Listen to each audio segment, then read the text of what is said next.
بسم اللہ الرحمن الرحیم اللہم صلی علی سیدنا محمد کلما ذکرہ الذاکرون وصلی علی سیدنا محمد کلما غفل عن ذکر الغافلون۔ دیکھو، یہ عام طور پر قرآن کے اندر بچہ کتنی غلطیوں کا شکار ہوتا ہے یہ آپ کو بتانا تھا کہ قرآن شروع کرنے سے پہلے ہمیں ان جو غلطیاں ہیں ان کے اوپر دھیان دینے کی ضرورت ہے۔ تو سب سے پہلے دیکھو، قرآن پاک میں عام طور پر 3 طرح کی کمزوریاں ہوتی ہیں۔ نمبر 1، صحت میں کمزور، یہ تیسرے درجے کی کمزوری ہے۔ اگر کوئی بچہ صحت میں کمزور ہوگا تو الحمدللہ ہمارا صحت کا پروگرام پورا آ چکا ہے، اس کے اندر آپ وہ صحت کے کمزوری کے درجات بھی دیکھیے اور اس کا علاج بھی دیکھیے۔ سمجھ میں آ گیا؟ اور روانی میں کمزور، یہ دوسرے درجے کی بیماری ہے، تو روانی میں کمزوری کے بھی درجات آ گئے ہیں، اس کو انشاءاللہ دیکھتے ہیں۔ پھر حل کلمات میں کمزور، یہ اعلیٰ درجے کی بیماری ہے۔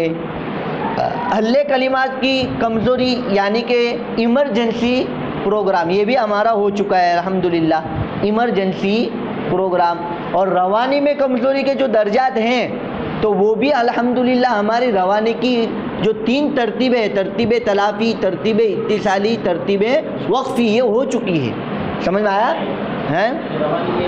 ہاں، یہ روانی میں درجے آئیں گے۔ تو صحت میں اگر کمزور ہے بچہ تو صحت کا پروگرام کریں گے، وہاں پہ درجے نکلیں گے۔ سمجھ میں آیا؟ پھر روانی میں کمزور ہے تو روانی کے بھی درجے نکلیں گے۔ سمجھ میں آیا؟ اور حل کلمات میں کمزور ہے تو وہ 9 تختیاں جو بنائی ہے، درجہ اولا، درجہ ثالثہ، ثانی اور درجہ ثالثہ، تو وہاں پہ بھی آپ کو درجے ملیں گے، اور وہاں پہ الحمدللہ تمام کا پروگرام ہو چکا ہے۔ اچھا، روانی میں کمزوری کے درجات ہیں وہ دیکھ لیجئے۔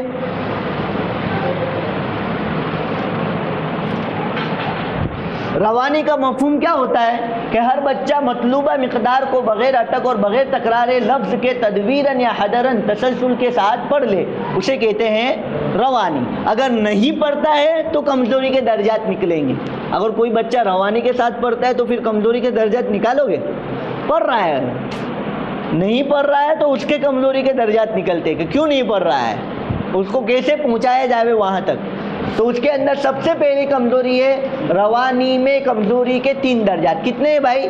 3 درجہ۔ اس کے اندر پہلا درجہ کیا ہے؟ مشق کلمات میں کمزور۔ مشق کلمات میں کمزور کا مطلب کیا ہے یہ بھی سمجھ لیجئے کہ بچہ ایک کلمات کو بار بار اٹک اٹک کے اور سوچ سوچ کے پڑھتا ہو، اسے کہتے ہیں مشق کلمات میں کمزور۔ یہ لکھ لیجئے، مشق کلمات میں کمزور کا مطلب کیا ہے؟ ایک لفظ کو، ایک کلمات کو بچہ سوچ سوچ کر پڑھے اور تکرار کے ساتھ، یعنی کہ بار بار اٹک اٹک کے پڑھے، اسے کہتے ہیں مشق کلمات میں کمزور۔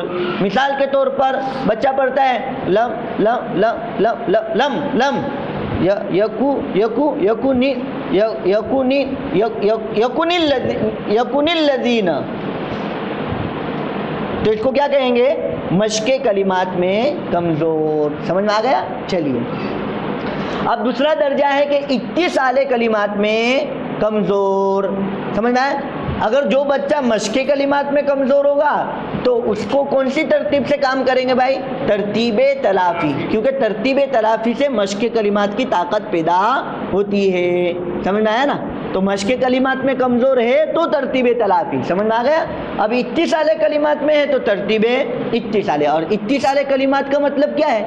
اتصال کلمات میں کمزوری کا مطلب یہ ہے کہ بچہ ایک کلمے کو پڑھ لے رہے لیکن دوسرے کلمے کو پڑھتے وقت، ملاتے وقت تکرار کرے، بار بار پڑھے۔ لم یکن الذین کفروا، سمجھا؟ لم تو پڑھ لیا لیکن یکون الذین والا جو کلمہ ہے اس کو کیا کر رہا ہے؟ بار بار تکرار کرتا ہے۔ سمجھ میں آیا؟ ان الذین آمنوا، ان الذین آمنوا، ان الذین آمنوا، تو اس کو کیا کہیں گے؟